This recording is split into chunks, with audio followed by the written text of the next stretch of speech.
नमस्कार दोस्तों।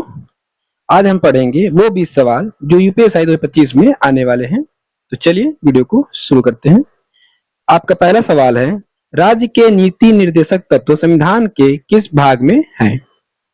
आपका सही जवाब होगा ऑप्शन नंबर बी, भाग 4 में है।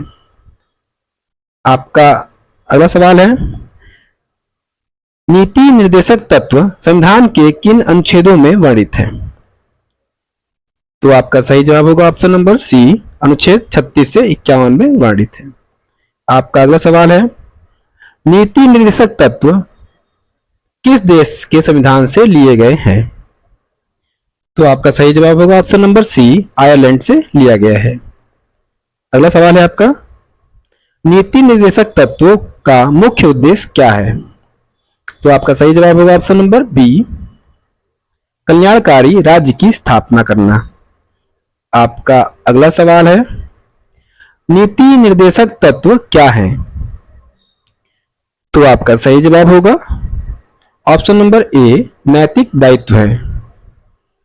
आपका अगला सवाल है, समान न्याय और निशुल्क विधिक सहायता किस अनुच्छेद में है? तो आपका सही जवाब होगा ऑप्शन नंबर सी, अनुच्छेद 39A में है। नेक्स्ट सवाल है आपका, ग्राम पंचायतों को स्थापित करने का निर्देश किस अनुच्छेद में है? तो आपका सही जवाब होगा ऑप्शन नंबर बी, अनुच्छेद 40 में है। आपका अगला सवाल है, समान नागरिक संहिता किस अनुच्छेद में है? तो आपका सही जवाब होगा ऑप्शन नंबर डी, अनुच्छेद 44 में है।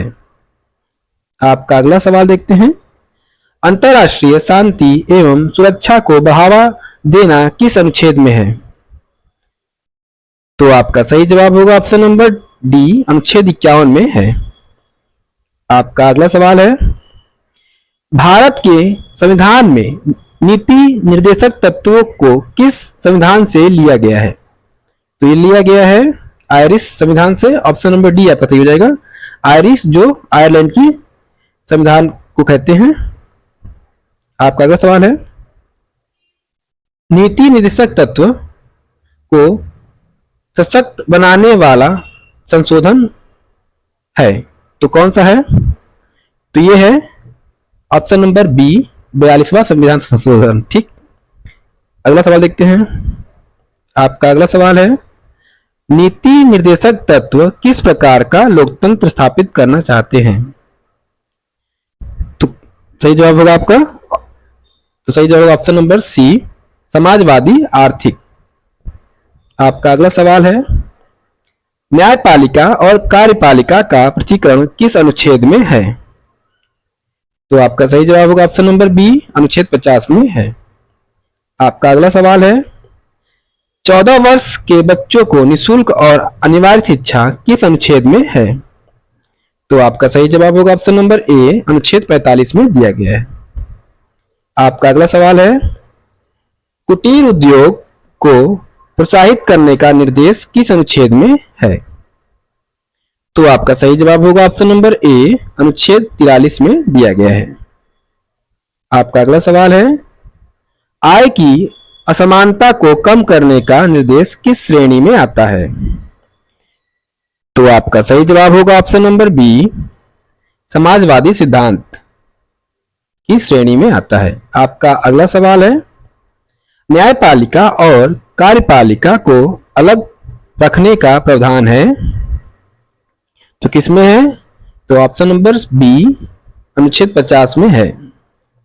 आपका अगला सवाल है, नीति निर्देशक तत्वों को के अंतर्गत समान नागरिक संहिता का उद्देश्य है। तो आपका सही जवाब होगा ऑप्शन नंबर बी, राष्ट्रीय एकता। अगला सवाल देखते हैं आपको, राज्य को पोषण स्तर और जीवन स्तर को सुधारने का निर्देश किस अनुच्छेद में है? तो आपका सही जवाब होगा ऑप्शन नंबर ए, अनुच्छेद 47 में दिया गया है।